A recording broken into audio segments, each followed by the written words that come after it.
Actually, I was born into that relationship because my mother is Russian and my mother is not Estonian Russian, my mother is from Russia. So she came to Estonia in 1973.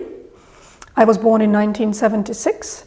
So my whole Russian side of my family lived in Russia, and until the collapse of the Soviet Union, I spent most of my summer breaks in school in Russia.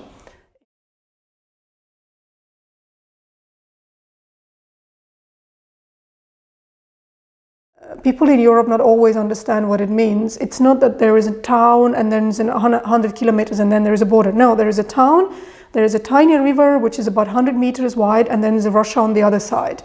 So when I live in the house that is by the Estonian side of the border, so in the morning when I open my curtain in the window, I see Russia maybe 300 meters from my window.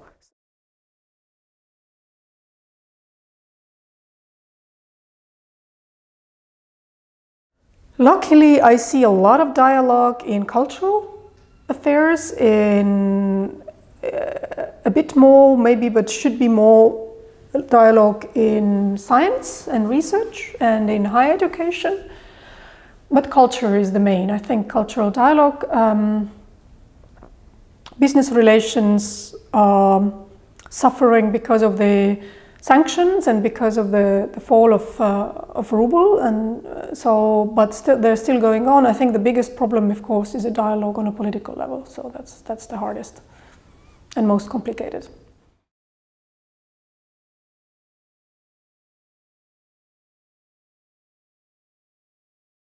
Between European Union and Russia, the main thing where they don't understand each other, I think, is this way of governing the societies, the question of power relations between the state and the people. There are very different understandings and concepts and practices, and I have this feeling that when Europe talks about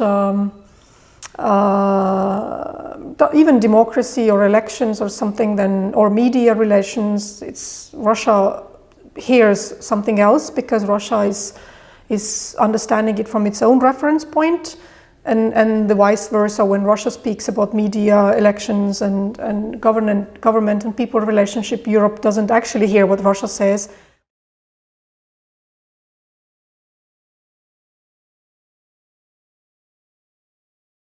Russia is a Christian culture, and I think this is what is like a fundamental basis, is the same for the cultures of European Union nations and for the Russian nation. The cultural basis of fundamental values are exactly the same. So there's a lot of common ground where to work from, but of course the practices and historical experiences have been different. With Estonia and Russia, I think the conflicts are a little bit different, very personal, which many Europeans don't have.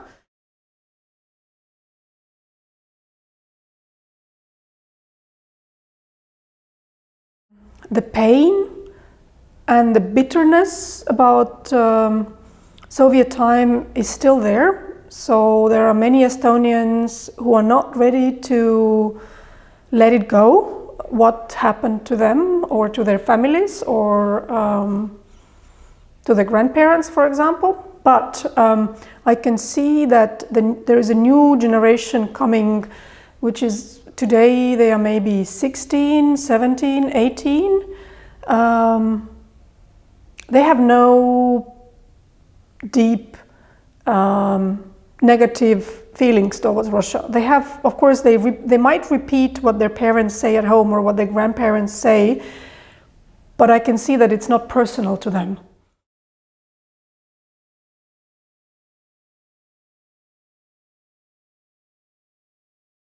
I think the relationship with Russia, between Russia and European Union in next 10, 15 years will not sharply and abruptly, but slowly still go worse. I don't see any indicators of why should it be otherwise. So I see this deterioration, not very fast, but slow and little by little deterioration of relationships. And I think that's the mindset. I would rather think that we should be ready and not having this idealistic hope that something really positive suddenly comes out of nowhere. So there is no indicator that would show that something really positive can happen. And I mean, mostly because of this value conflict between European Union and Russia, but also partly because Russia is actually turning east in its political strategies. So Europe is becoming politically less important and economically less important for Russia. So